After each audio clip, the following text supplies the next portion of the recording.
এক দফা এক দাবি, আমরা সবাই শাহবাগী। আমাদের দাবি একটাই, পোশাক ছাড়া চলতে চাই। আমাদের দাবি একটাই, ব্যবসা করতে চাই। সুপ্রিয় দর্শক মন্ডলী, দরকার এখন ভিউজ, শুরু করছি বেকার টিভি নিউজ। আমরা এখন আছি শাহবাগে, এরা হাটে না বসে আছে মাঠে। চলুন একে দেখে আসি, এদের দাবি দুবা কি। আসুন, আমাদের দাবি মানতে হবে, মানতে হবে, মানতে হবে। আমরা এখন শাহবাগী সর্দারের সাথে কথা বলবো। এই ক্যামেরা ভালো ফিল্ম বাস ক্যামেরা মুছে কি হবে, গন্ধ তো আশপাশের আসতেছে। বন্ধ মানে বস আপনি জানেন না শাহবাগে গাড়িতে গন্ধ বাড়াই?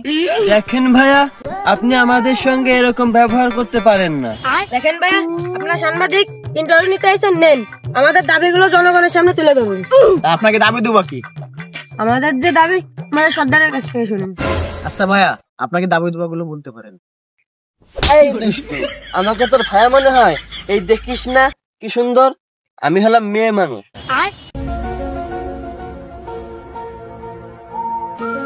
বস আপনি জানেন না কোন জায়গা কি করতে হয়? কোনটা মায়া আর কোনটা মদ্দা আমি তো বুঝতেছি না। তাই হোক, আমরা ইন্টারভিউ ফেরত যাই। ক্যামেরা ধরো। তা আপু, এই শাহবাগে আপনারা কিসের জন্য দাবি দুবা নিয়ে আছেন, আমাদের সামনে একটু খুলে বলুন।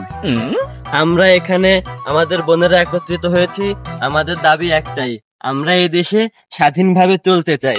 আমরা যে এখান থেকে ওখানে হেঁটে যাওয়ার সময় কেউ আমাদেরকে বোম মেরে উড়িয়ে দেবে না, কি কোনো নিশ্চয়তা দিতে পারবেন আপনারা?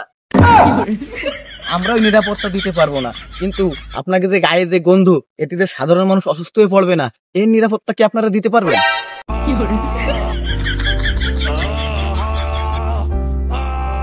দেখেন ভাইয়া, এরকম উল্টো পাল্টা কথা বলবেন না। আমাদের গায়ে যদি গন্ধই হতো তাহলে আমাদের চারপাশে আর এত লোক থাকতো না।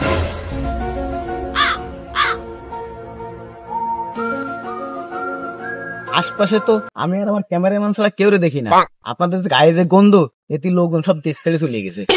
এখন তো দুপুর বেলা, এখন সবাই যার যার বাড়ি খাবার খেতে গেছে। আমাদের গায়ে যদি গন্ধই হতো তাহলে কি আপনারা এখানে থাকতে পারতেন?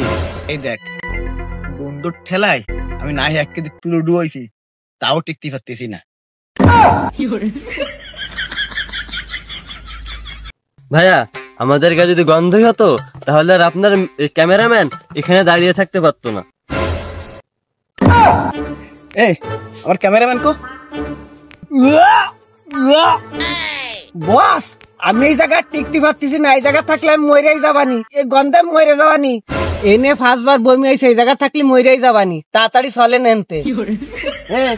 আর একটু সময় আছে, তুই ওর মতো জুম করে ক্যামেরা ধর, আমি অল্প ইন্টারভিউ নিয়ে যাচ্ছি। আপু, আমার নাম্বার আছে 09। বস বস, এই জায়গা লাইভ চলতেছে। নাম্বার শেষ, তোর কত বড় সাহস?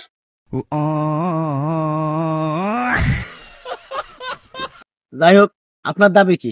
এদেশে পতিতালয় লাইসেন্স দিতে হবে, আর আমরা শান্তিতে ব্যবসা করতে চাই। তাহলে তো যুব সমাজ নষ্ট হয়ে যাবে। তাহলে যারা এই বেছে তাতে যুব সমাজ নষ্ট হয় না। এই সখী, তুই কি আমার খুশা মেরে কথা গুলি? আমি তো শুধু এই ব্যবসাটাই করি।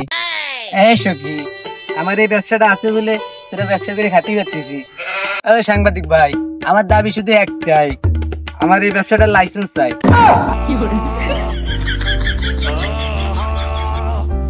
তা আপনার দাবি দুবা কি? আমি আমার পোশাকের স্বাধীনতা চাই, আর আমি পোশাক পরবো না পারবো সেটা সম্পূর্ণ আমার ব্যাপার। আপনারা তো ফিরি ফিরি দেখতে পাচ্ছেন। আমাদের পোশাক তো রাস্তার তো তাকাবে না তোমার দিকে। মানুষদের কেন শাহবাগীদেরকে ছোট করে দেখে আমি বুঝি না। হ্যাঁ, শাহবাগীরাও মানুষ। কলা গাছ একটা গাছ, তেলা ফুকাও একটা পাখি, আর ডাইলো একটা তরকারি। এ বস, ওকে ইন্টারভিউ নেওয়া লাগবে না, ওকে কেউ ইও মারে না। চলে আসে না তুমি।